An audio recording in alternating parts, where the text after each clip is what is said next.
Hi, and welcome to episode 1 of Movies and Mayhem. I'm Kate, Aaron? Chris. and today we're just going to kind of introduce ourselves, kind of talk about why we matter, why you're listening to us. We'll also have a tech talk. We'll review the movie Parasite, and then have a little trivia.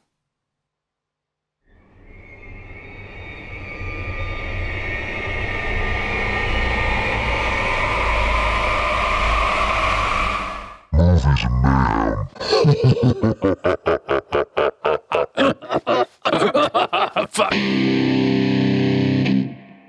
Welcome, friends. So, why do we even matter? Why did you click on us today?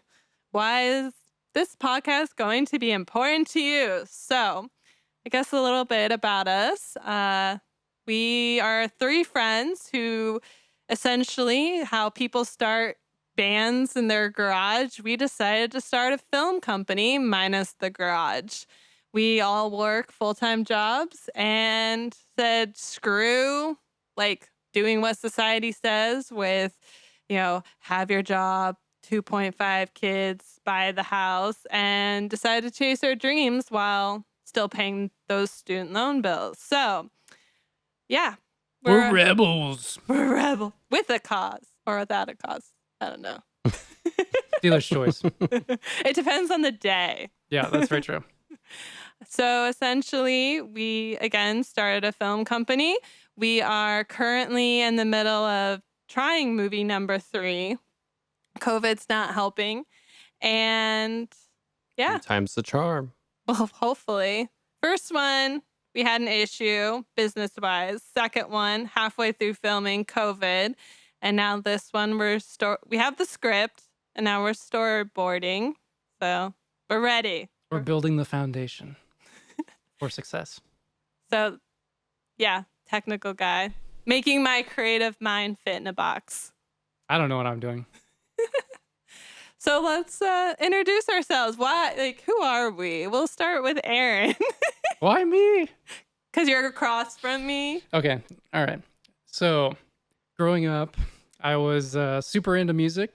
Always listened to it. Parents were listening to all kinds of different music. They had their vinyl collection, everything like that. And then I went and learned a whole bunch of instruments when I was little and played steel drums, saxophone, clarinet, all of that stuff. And then all of a sudden, I just kind of quit music and did my own thing. Always listened to it. And then later in life, around like 20s, started going to raves and got into DJing and electronic music and all that stuff. And then that kind of reinvigorated the embers to want to pursue something more creative. Well, you really like film scoring too. Yeah, I need some work on that. You're gonna get a lot. Oh boy. No, I'm ready. It's always really interesting. So so I've just basically been slowly building up a studio and kind of just learning everything about audio, inputs, outputs, different impedances, what certain microphones do, all that stuff, and then how to treat a room with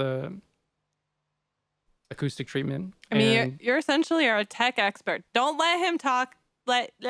Don't let talk yourself down. There we go. First tongue tie. Woo! All right. I'm getting to it. Yeah, and then I've always been like Kay was saying, I've always been really interested in electronics and whatnot, all kinds of techno stuff. So I started building computers when I was really little, and I still build them to this day, and just always really interested in different technology. And then that kind of goes into my love of movies, which I mean, everybody watches tons of movies as they grow up or whatever. And I got increasingly more obsessed with how things were done. It's like people that were interested in magic, trying to figure out how the tricks were done. So I'd be watching behind the scenes and all that stuff, just trying to find out little bits and pieces here and there, but it never really went anywhere. blah, blah, went anywhere. Hey, second tongue twister. Ah. Just due to logistics and, needing tons and tons of people sharing the same vision or whatever. And so I went off to college and tried to be an architect. That didn't really work out. And then now I'm an engineer. And that's cool. The architects who are listening just really loved what you just said. Yeah, I'm sure. I mean, I agree with you. I was the weirdo that liked when the fourth wall fell down and I could actually see the cameraman filming. So he Yeah. like had a fourth wall and the fourth wall. I don't know. I just love when I can catch a camera and behind the scenes stuff. Makes it cool. It does take some of the fun away. It took for me, it took a little bit of calibration because at one point it almost kind of, what's the word? It kind of pulled the curtain back a little bit and took this thing that I didn't know much about, and it was so mythical, and I built it up onto this kind of pedestal or whatever, like, oh, this is amazing. And it's one of those kind of innocent, childlike things where you're just kind of hypnotized at the whole project and what goes into making it, and you just don't know how, and it's amazing. But then after that initial kind of heartbreak or whatever, I kind of came around and realized that, man, it takes a lot of work. So There's still magic. It's just now technical. yeah, it's more of a appreciation to the craft and like wrangling all these kittens together to do Kittens? one. Well, I mean, it can be a task of wrangling kittens. Everybody's going and doing their own thing or whatever, but Kittens are far more difficult to wrangle in than cats. Oh my goodness. are we cats or kittens? I'm going to claim a kitten. I just want to be cute. She's a kitten. Oh my. And there we go, ladies and gentlemen. It starts direct from the casting couch. We were going to see how long that took to be brought up. Yes, Chris and I are sitting on Aaron's black leather, aka casting couch. It is infamous. Apparently, everybody that sees it is like, yeah, what's up with that? I also had to buy him pillows. So yeah, they're fluffy and furry. Oh. Mm. All right, well, I guess it's my turn. I'll give Chris a little bit more. He's giving me like scared doe eyes. Don't pick me next. So I'm Kate. So where do I start? I guess childhood. We'll go back as far as Aaron did. Okay, copycat. Whatever, you're not Oh, original. copy kitten. Yeah. So essentially, I, like everyone else, watched a crap ton of movies. It was really important for me because it was an outlet from a very hard childhood. It was the only way I learned about the world, the only way I learned how to act in the world. So I watched a lot of movies. I read a lot of books. It was addicting. Had to work through like watching too much TV as an adult and accepting that I'm just going to do it. Okay. I'm just going to watch too much TV. So I've always told stories. I've made up things in my head. I would listen to a music album and make this entire story from a single album and just lay there and imagine this whole thing out. But I was too scared to write anything down because it was the little moments. Like, how do you write how someone gets up from a chair and walks across the room versus just like coming up with this detailed plot? So I got too scared. I went to college and got a real people's job as an electrical engineer and tried to get the most artistic version of that by working at Disney and designing like the rides. I was ride control. So I got to work on a lot of the rides. Frozen, did I do Big Thunder? I can't remember. Spaceship Earth. I know Spaceship Earth, Frozen, Test Track, Winnie the Pooh, Toy Story. The list goes on. Anyway. Name drop. Well, my name is on designs in the parks, so no big deal. Anyway, so It didn't last too long because I was not liking creating things that people told me to create. I got mad. I was like, no. So I quit that, ended up moving to Seattle and said, I'm not getting a new job. I'm just going to do what I love. Thank you, Chris. Welcome. And I wrote my first book, trying to get it published, working on number 2. Will hopefully write all the scripts for our own film company, but have written 3 now. And just am loving the story and finally letting my imagination run wild. It's amazing. It's been really awesome. Did I get it all, Chris? Because you talk about me way more than I talk about myself. Did I miss anything? Well, you would have to go all the way back to when you were born, the day you were born. Cue insert. Well, I was going to say, so people like got a reference that we're all in our 30s, but we still have a month for you, Chris. All right. So in a month, we can say this. That's if I survive one more month. Yeah, we should note. We aren't going to talk about that. All right, now it's your turn, Chris. All right. Wait, hold on. Try to follow that. You're these 2 amazing minds, and then there's Chris. Well, I fumbled around into nonsense, and then you name dropped. I worked at Disney, so I'm sure there'll be a happy medium, or maybe he's just gonna one up all of us. Chris is our average person. Oh, that's harsh. Damn. I'm that guy from Idiocracy, apparently. Shots fired. Rondo. That's what you crave. Well, I have a slightly different background. You could say that. He's the reason I have a casting couch. Well, okay, hold on. He's the reason Aaron and I are friends. By the way, Aaron and I are practically twins. We are each other, just in different bodies. One of us. One of us. Okay, continue. Okay, I'm going to try this again without interruption. So I did grow up enjoying watching movies and creating my own little animation films, doing both drawing and then also through like those little Lego pieces where you make them the stop motion animation. Hey, Yeah. you got the word. There you go. Yeah. And they're shaking their heads at me right now. So No. I'm more impressed.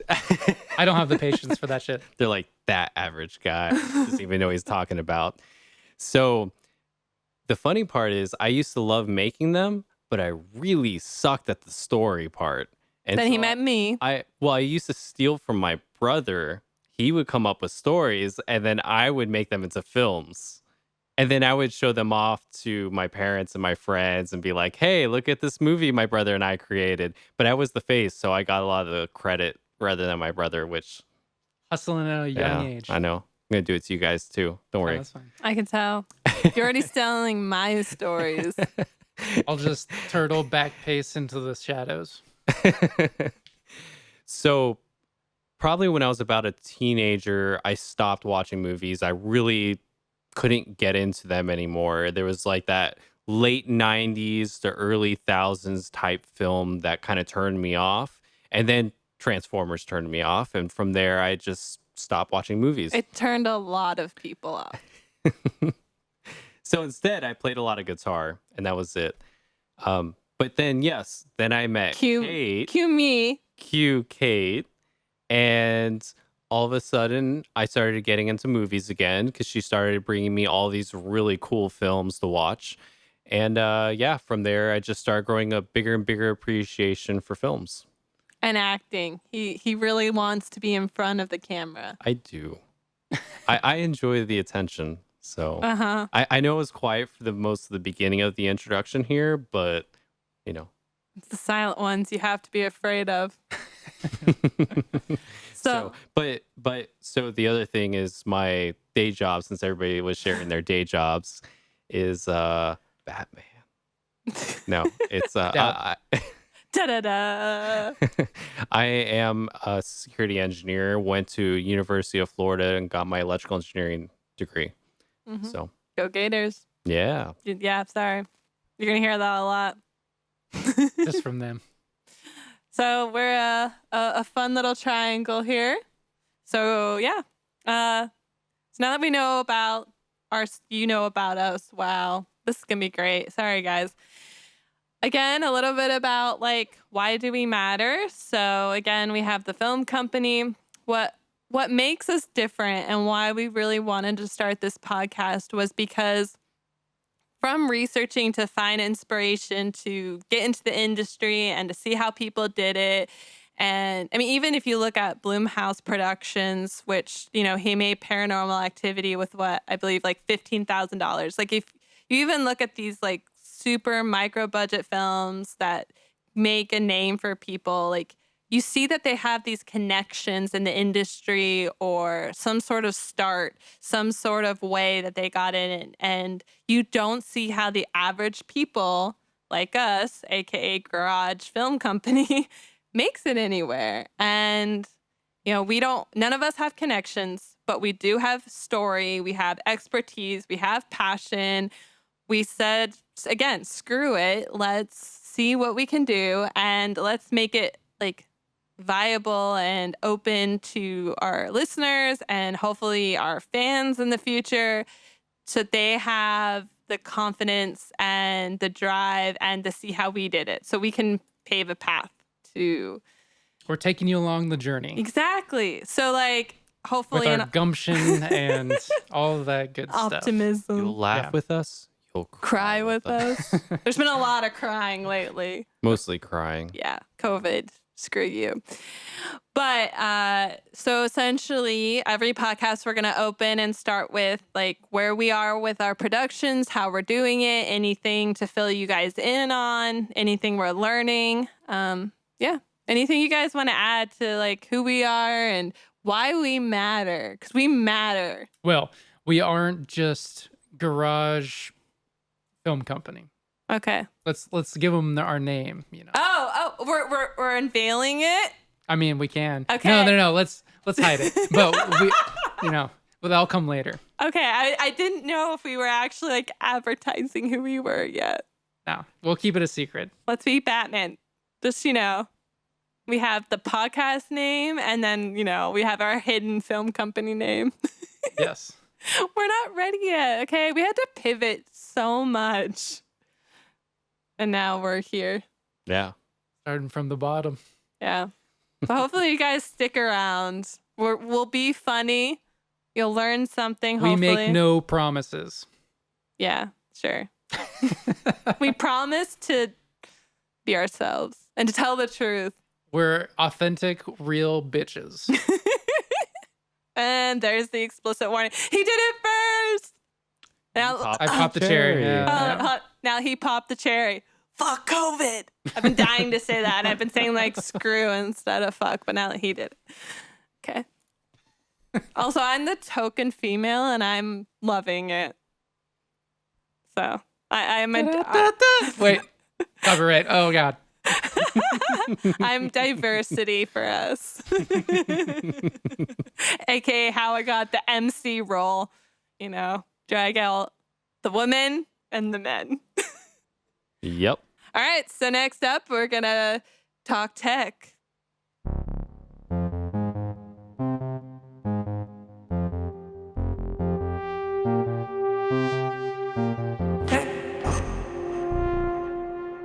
So now, welcome to the technical part of the podcast. Normally, we're going to let Aaron run this show here and talk about technical equipment or anything that he deems necessary that week. All the nerdy stuff. Yeah, it's his moment to shine. But since you are, you know, getting to know us, I thought, why don't we talk about the number one thing we each learned in our last movie, which was called Death by Bears. It was a comedy based on a true story that happened to Chris and I. Maybe it'll see the light of day. I don't know. COVID stopped it halfway through filming. But yeah, so let's go. I'm going to start with Chris this time. What is the number one thing you learned filming our last movie?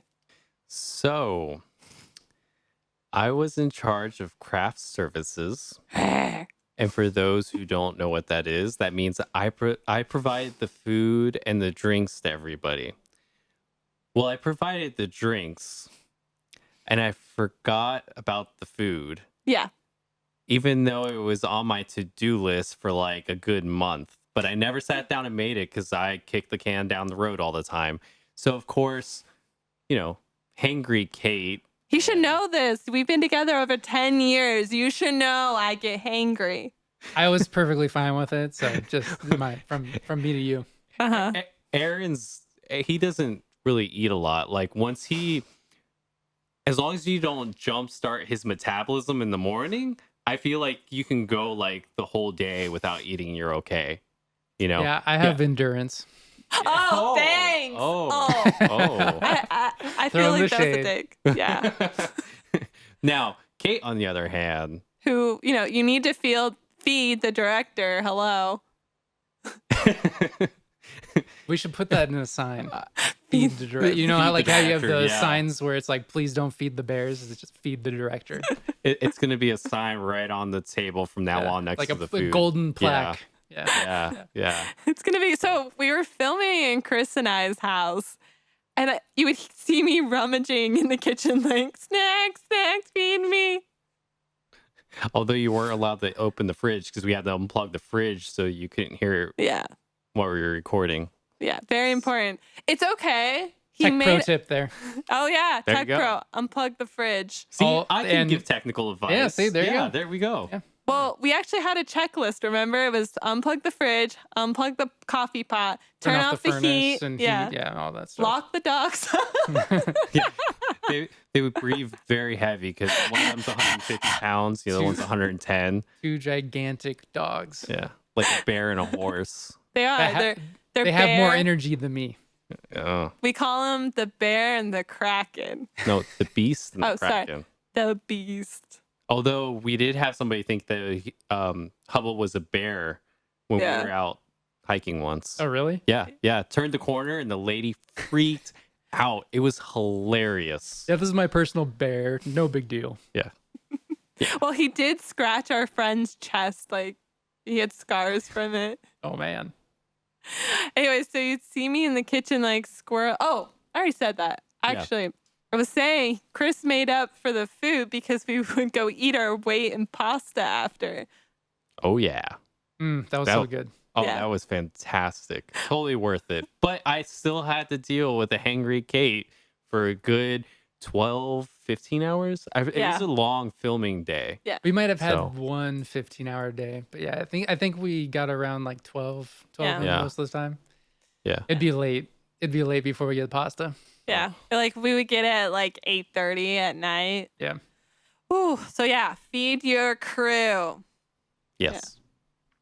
Aaron, what is your I don't know yours. I knew Chris, but I don't know yours. How can I say I'm mysterious? Yeah. Mine was, well, I learned a lot, but I think the main thing that would be probably most helpful would be to do some sort of, well, when you're making a movie, you think, oh, don't need to storyboard it, just need to get an idea and then kind of frame stuff up or whatever. Storyboard however you see fit. I know, like, kind of old school way, you'd draw out the frames and kind of have sketches. You'd have a shot list, that kind of stuff. But now with our technology that we have right now, everybody has a cell phone, and depending on your set rules, whether it's no cell phones or cell phones, but during pre-production, everybody's got that. So I would highly recommend something. I think Corridor Crew named it a crap-o-matic, which is just basically just recording video on your phone and kind of getting the shots and kind of playing with them and being able to put them in an order. And even though the lighting and the actors may not be the actors that are actually in the movie, just kind of getting those quick shots and kind of giving you a rough draft kind of layout in a video format, and then using something even more helpful now than ever has been, like Frame.io or any kind of cloud service that's utilized for collaboration where you can write notes and stuff like that on it. Super helpful, just for the planning stages and whatnot. So this is why you keep bugging me about storyboarding mock. Yes. He's excited. Remember for our first film, Post-it notes.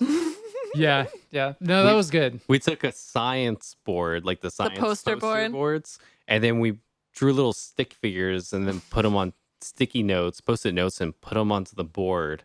That was our storyboarding.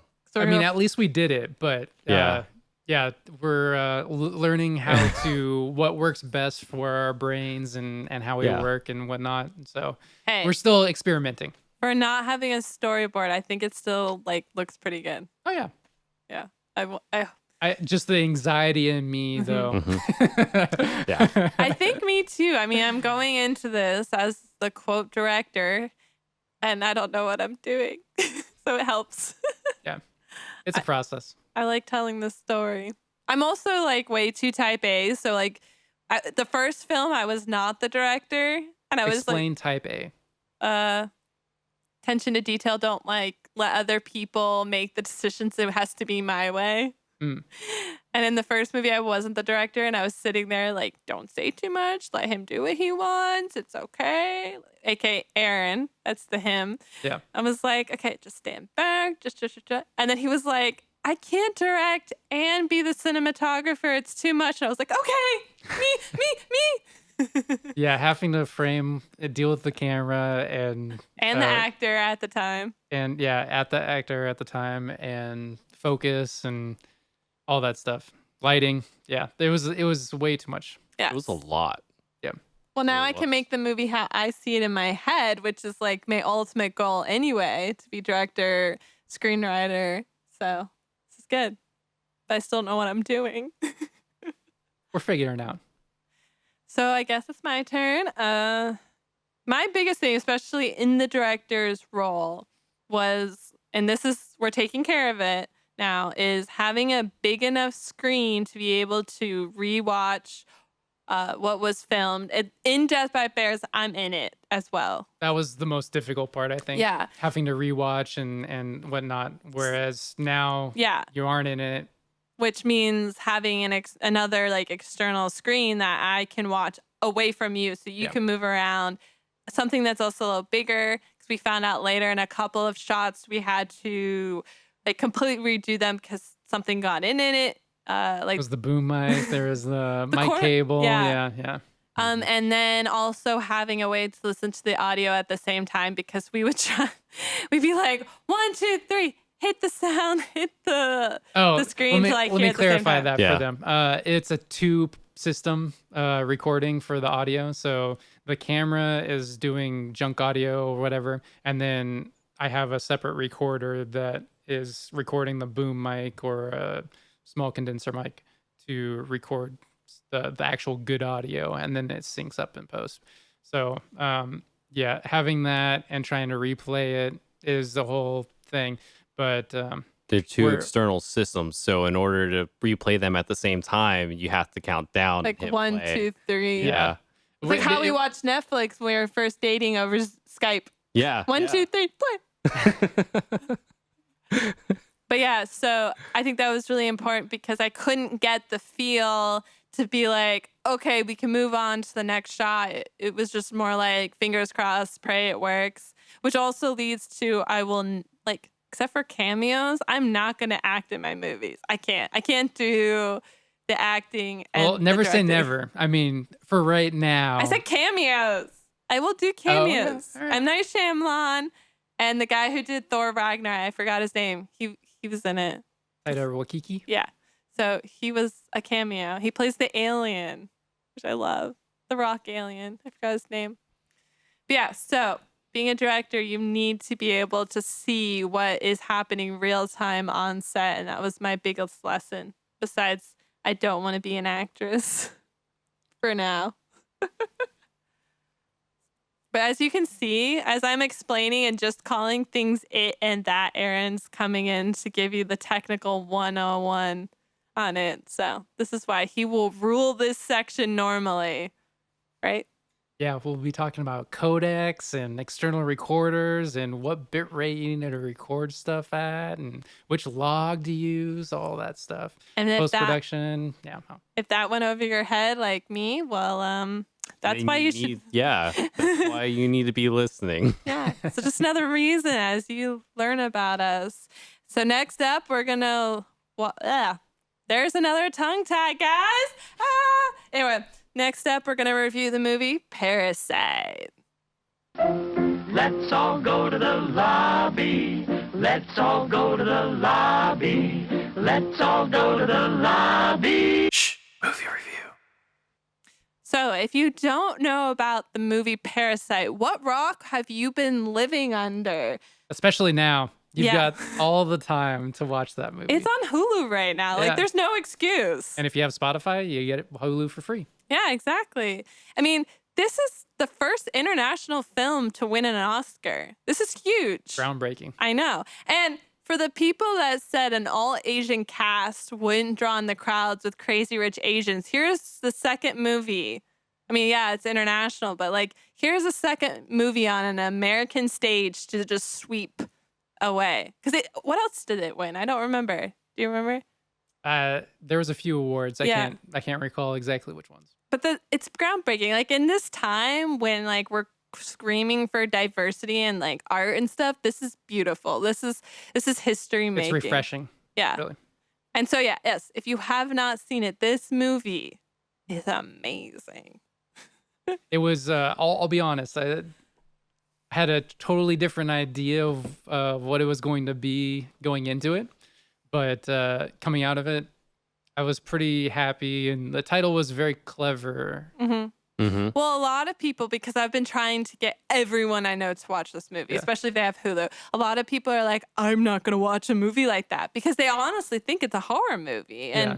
like the trailer doesn't help because you have some of the blood in the trailer. The name doesn't help. It has an ominous air, but this is not a horror movie. Not at all. No, I did warn my one friend, yes, there's blood, but it's not like a scary horror-esque Not blood. a slasher or anything like that. No, and if you watch it, it all makes sense in the end. Yeah. Yeah. Although there's a few kind of like, is this really happening, Karen? I don't know. But if you think about like the psychology of why it happens, I mean, not going to give too many spoilers away. Let's try to keep it a little spoiler. We'll wait and then we'll announce the spoiler Okay, if we want to talk about that. Yeah, we'll be like, skip ahead. But the reasons behind the decisions made actually make really good sense. Well, you'll have to explain it to me. Okay, I will, because we watched it last night, and I mean, I did watch a crap ton of behind the scenes on YouTube, I will admit, before rewatching it. But yeah, so what do you think, Aaron? Like technically. Technically, I really enjoyed all of the invisible VFX. Yeah, you don't realize how, like, the second floor of the house is completely CGI'd. Yeah. And there's a lot of outside areas where they just took like maybe one wall and the floor for, like 50-foot section, 100-foot section, and the rest was blue screened out. And looking at the movie, you can't really tell, obviously, invisible VFX. But yeah, there was a lot of really awesome shots that, I mean, just from that aspect that were really cool, set extensions, etc., just adding plants where there weren't any plants, all that kind of stuff. But then also with the cinematography, the lighting, the color, I have to admit that I didn't do the research to look up what lenses they used, but it was had this creamy highlight fall off, and it just looked gorgeous. I absolutely loved it. It had a very different vibe to it. Yeah, it was really cool. Yeah, and the way that they used the camera to be a narrator to the story, like it was all very close up in the sub basement with wow, I just forgot both families' names. Anyway, the sub basement was very enclosed. The house was very open. They would use a lot of one-shot panning to like really flow and show like the actual movement around the house to like make you feel open and that they had the wealth and the money to live like that.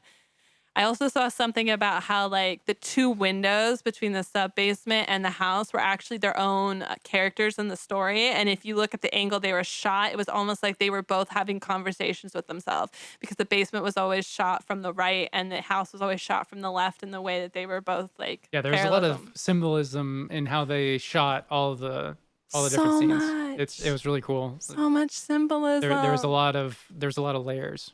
Yeah, like one thing that blew my mind and I wouldn't have noticed this without like having someone tell me, but because it's really about classism. Parasite's about classism, and I think that's something that's relevant to every culture. And so they constantly talk about the line between the classes and how they love that the family from the basement, because I can't remember their name. Oh my gosh. Never cross the line except for their smell, which that's something later, but they never cross this line, this invisible line. But it's not actually invisible. If you watch the movie, any real like static shot between each family member, there's always a line in some sort of like corner of a room, a line in the glass in the wall, or anything. You'll see there's a line A division. between in the film between them, and I think that was like so well thought out. Well, and the like just the perseverance, the willingness to do whatever it takes to get by and survive and all that stuff. It was very accentuated in a different way than I think what most viewers are used to living, whether they're in America or the UK or whatever. It was a different take, and it was much needed.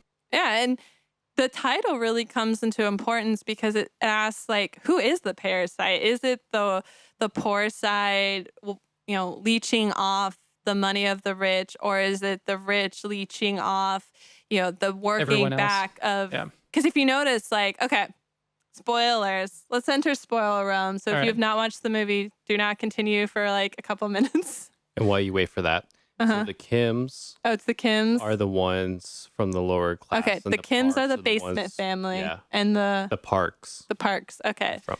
so Wait, I spoiler. thought the Kims were the the main basement. character family. Yeah, Yeah, the Kims are the ones from the lower class. the basement. Not well. Be careful because The sub basement. Sorry, the sub basement house. Yes. Yeah. Sub basement house. The Oh my God, I see what you're saying. I get why he's saying that. Okay, sub basement house. Apartment, whatever. Okay, so In the slums. in the slums. Yeah, okay. Yeah. Yeah. Yeah. so spoilers. Confusing when people say basement. Okay, so spoiler, there's a third family in the basement. Okay, spoiled the whole movie. Anyway, And so it's in the basement of the Parks. the Parks house. The high class. Yeah. Yeah. Yeah. So, two things from a plot storyline perspective. One thing that was like really beautiful and well thought out as well is the flood scene. So you have like the Kims struggling. They had to sleep in a stadium. They barely have clothes that, they're picking from this pile on the ground, and they're barely surviving. And then you have like the Parks throw the birthday party, and it's like, oh, this rain brought beautiful weather. There's no more pollution and all this stuff. And they leached on the Kims being like, oh, we'll pay you to come to the party. We need you now to help set up. And it's just a really interesting parallel that is like for anyone, any culture can really It's find very relatable. relevant Yeah. on all cultures. Yeah. Also, the spot before the flooding, when they're running back to their house, I didn't know that was gonna be totally all CGI people and stuff like that. So Oh, really? yeah, it was really interesting. I didn't know that. Invisible. Yeah. That was really cool. I knew that they shot like the apartment and the part around the sub basement in a like tank, Mm-hmm. like whatever they call those. Yeah, it's for when it actually flooded or whatever. Yeah. Yeah. They diverted it from a river. I saw that. And then we'll let Chris talk for a second. Like, so you're the general audience viewpoint before I go off on the ending and teach Aaron something. Mm-hmm. Well, I would say from a general audience perspective, or from my perspective, I really enjoyed it. It was fast paced enough to keep my attention, and from a visual standpoint, it was just absolutely gorgeous. They did a great job with symbolism, like you guys were talking about. It felt like anytime they were down in the slums, it was a very darker type feel to it. And then every time they were at the parks, then it was a lot brighter and And warm. The in the slums, it was more like fluorescent kind Yeah. of Yellow. 4000K kind of Yellow and has blue. that weird fluorescent vibe to it. Yeah, exactly. We got a lot more sunlight in the park's home. Yeah. So, and then in terms of like the storyline, it always kept me guessing and excited of like, oh, what's gonna happen next? Like this is really interesting, and it's keeping me on my toes, which is very unusual for movies. Usually they follow like the same stories and tropes, Template, and yeah. yeah. So I really enjoyed it. It was a great movie. I think that's what pulled me in a lot too, is always keeping you guessing kind of thing. Yeah. Like, what's going to happen now? I'm just along for the ride. What were your thoughts on the ending?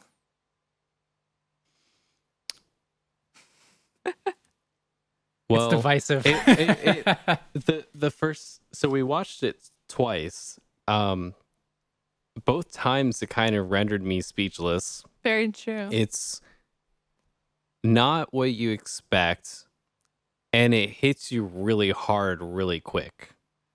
I hated the ending the first time. I thought that they switched genres, but watching it a second time, I have whole new respect and I love it. Mhm. So, okay, since we're in spoilers. Okay, now we're in another spoiler mode warning. I liked the actual ending, but before the ending. Okay, yeah, we're talking about like the killing part. Yeah.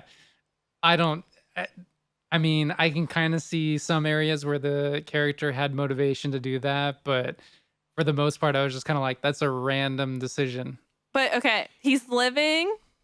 Okay, which one? The one in the basement or the Kim dad? No, the Kim dad. Okay. Well, the Kim dad lost it because the guy kept commenting on their smell, aka their station in Yeah. life. And when his daughter is dying, and he's just like, the guy can't even grab his own keys and just wants him to leave this lady to drive him to a hospital. And we can clearly drive himself, and he can't even like stomach grabbing the keys on a man that's not even really dead yet. And he just lost it. That's what I said. I mean, like, there is some motivation there. It's just kind of like, I don't know. He's also the kind of guy who acts in the moment. He doesn't really think ahead. Yeah, I think So that was like, he just snapped into extreme anger that he acted on it. I mean, he was hiding in bushes as an Indian right before it happened and being like, why am I doing this? yeah, that's true. It was going down a certain path, and Yeah. it just kind of, that was the stick less camel, whatever that saying is. I thought you weren't getting the basement guys killing people, because that makes total sense. Oh yeah, for sure. He's crazy. He's been Yeah. in the basement for 4 years. Well, and he lost his wife, I think. Yeah, like Yeah. he couldn't save her because he was tied up. Yeah. Like that Was brutal. Yeah, it was a really good part of the movie, just because you were able to empathize with him and that situation. It's just like, oh man, that's insane. And it's not even like the Kim mom like wanted her to die. It was just like, I'm pushing you, and then she It was a didn't. total accident kind Yeah. of thing. Yeah. Yeah. The ending, though very important, will mess you up a little. It was really interesting. The basement dweller guy, since he was kind of quote unquote poor, or he was a criminal as well, I believe. Yeah, he had debts. And they were like our equivalent to our loan sharks. Yeah, it was of like mafia types Yeah. or whatever. So I thought it was interesting that even though he was in the house, obviously, he would kind of deitize the rich guy that Mr. lived in the Park. house. Yeah. So he would just kind of, it kind of reinforced that whole class and artificially, obsessing over people that have what you don't have, and giving them all this power that is really misguided. You're gonna need to watch this movie multiple times, because you're gonna There's see like layers. there's so many layers. The first time you watch it, it captures you that you miss out on everything that's happening in the background. So the second time we watched it, we got to really understand the symbolism that was going on, the real class struggle, things like Thank that. you, YouTube. Let's be honest. A lot of this came from my YouTube watching. Mm-hmm. I mean, I think what also hit me really hard, and I think was a compelling ending as well, was the realization that though the Kim's son wanted so badly to save his dad and get out of his like poverty level, like he might not be able to do it. Right. Probably won't. Which is really sad. Another thing to take from it is in class struggle, everybody still loses. You have the Park and the Kim family, but then also the basement. So everybody lost at least one person in this whole process. Yeah, nobody was immune. Not all the No. money in the world could buy you insurance from Yeah. everything. I'm really glad this is the first international movie to win. Like, I think it's representing really well. It honestly just blew my mind, even against 1917, which was also pretty amazing. I honestly love that movie. Yeah. It was really good. So the fact that like this won over that, yeah, it deserves it though. It really does. And I think it's a sign that, the movie industry is finally taking a good shift. Oh, don't jinx it. I'm sorry. I know. But we're coming. We're coming. We're gonna take them by storm with our comedy alien short film coming out. Oh, teasing it. All right. So okay, overall, Nothing more about that. We're No. keeping that under wraps. if we had to give it a 1 out of 5 stars, 5 being the best, what would you give it, Aaron? Well, it gets points for creativity and just being so refreshing in the grand scheme of all the movies that are coming out, that a lot of Academy Award winning movies are so kind of cookie cutter. I don't know. I don't want to slash on any movies. They're all Okay. amazing, but it was a little bit different. So I would say, I was going to say 4.5, but I'll say 4. 4? Okay. Yeah. Chris? General audience perspective, 5. All right. Storyline, 4.5. I think, but almost 5. I think story-wise, it said exactly what you need to do for an international film. It helped other audiences come in by making comments about like how hard it is to get a job in South Korea. Because that was one thing I really struggled with, was like, okay, these people got this job and then they actually worked at the job. Like they weren't just conning them to like take over their lives and the house. And it's because it's so hard to get a job in South Korea. And even though the first time I watched it, I hated the ending, like watching it a second time, the motivation's clear as to why the characters do what they do. And it's so well done without shoving it in your face and being too expositional. And the themes are just superb. That was one thing that I really liked, is the lack of expositional stuff that was going on. That was, like I said, It's so well blended into Yeah. the actual movement of like It's natural. the character. Yeah. Yeah. Nothing is explained, but it is without shoving without it in your people face. saying, I'm going to do A or Yeah. B, or Yeah. And it's a beautiful film. it was It's just- gorgeous. Yeah. I could see. Oh, yeah.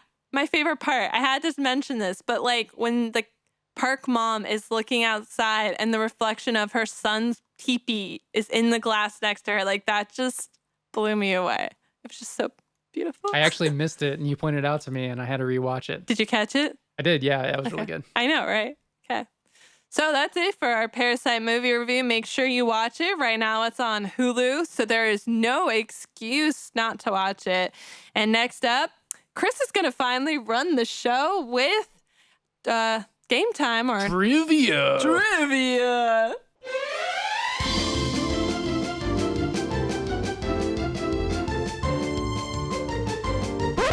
This isn't a trivia. This is a stick-up, see? Give me all your gin and chocolate. All right. So time for trivia. Now, typically the way that we will do trivia is we'll take Aaron and Kate and pit them up against each other. Ding, ding, ding. I'm taking you down. Sunday.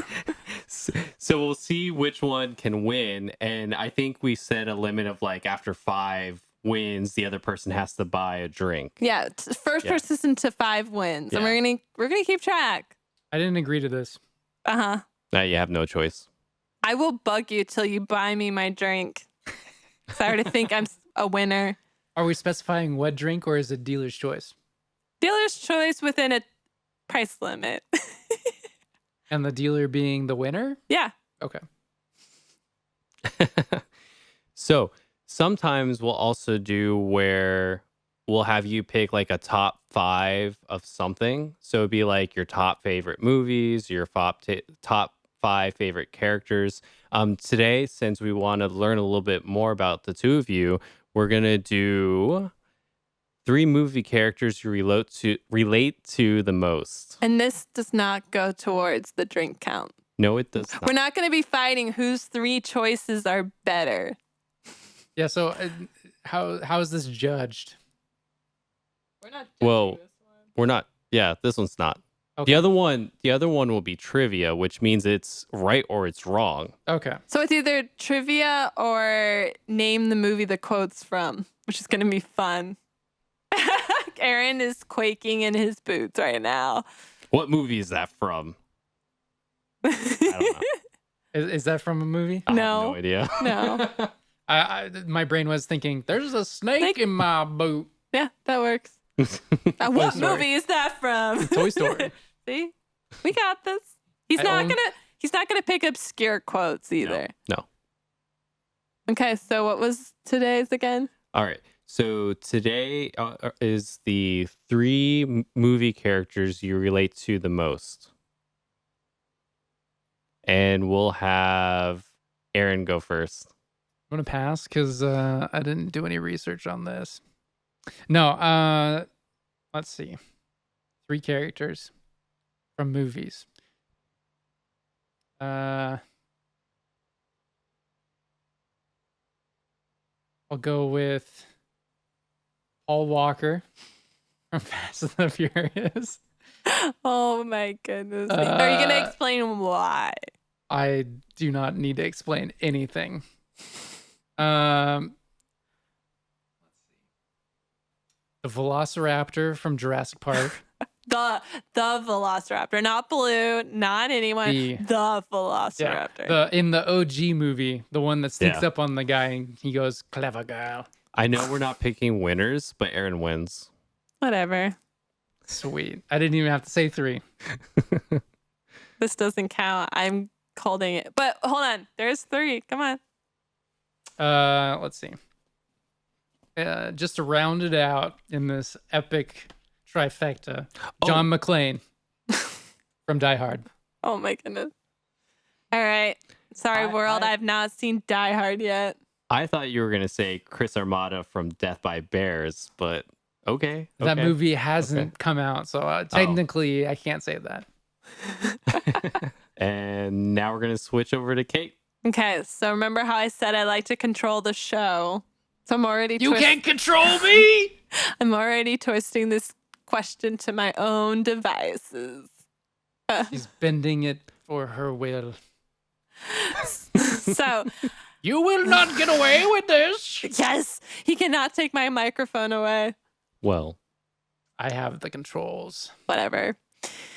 So, due to the topic of my current book, I am going to 1, name villains, and 2, Whoa. This is a movie They are characters. movie characters. They have made movies now. Okay.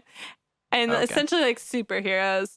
So I'm an INFJ, and that's important because I'm going to pick 2 villains that are also INFJs. You can't see me, but I'm giving the biggest eye roll right now. So that will be Loki and Kylo Ren. So you get the relatable because they're me. But like if I was an evil, bad person, well, That's whatever. to be determined. So I think that literally explains why I picked them. And then just to round it out, because I couldn't think of another bad guy because 2 are enough that are INFJs, I'm going to pick Doctor Strange because he's a badass and he's the complete opposite spectrum of a healthy, strong INFJ. Plus, he's just freaking cool. And he doesn't get enough credit. And when he, like, sends Loki into, like, the free fall in Thor Ragnarok, yeah. My two INFJ characters going at each other. Yes. It's the best. And I secretly want to be Loki. I'd be okay with that. Yeah. Yeah. Chris isn't sure anymore. He's like, who did I marry? I'm getting a little concerned. At least I didn't say Kylo Ren. I thought you were going to. I'm actually surprised you didn't. No, I just want to date Kylo Ren. Sorry. I think he's true. more okay with you being Kylo Ren. Yo, you my Ray. I'd be more than happy to be your Ray. He's your ray of sunshine. Oh. I need to work on that. Ba-dum-ts. I can't do it. I don't know what you're doing. You're just going. Pss, pss, pss, pss, pss. But there we go. Ba-dum-ts. But Yeah, there you go. okay. It's a kick drum, a snare drum, and a hi-hat or a cymbal. We'll work on this. Well, Aaron will have a lesson in the next podcast. A lesson on what? Comedy? Well, thanks, guys, for joining for episode 1. Hopefully, we didn't scare you away or bore you to sleep. And stick around for episode 2 and learn more. Stay and listen. Thank you for listening to another episode of Movies and Mayhem. And if you liked us, make sure to subscribe on whatever platform you're listening on to never miss an episode. And if you really liked us, make sure to rate us and leave a review. Now cut, print, check the gate.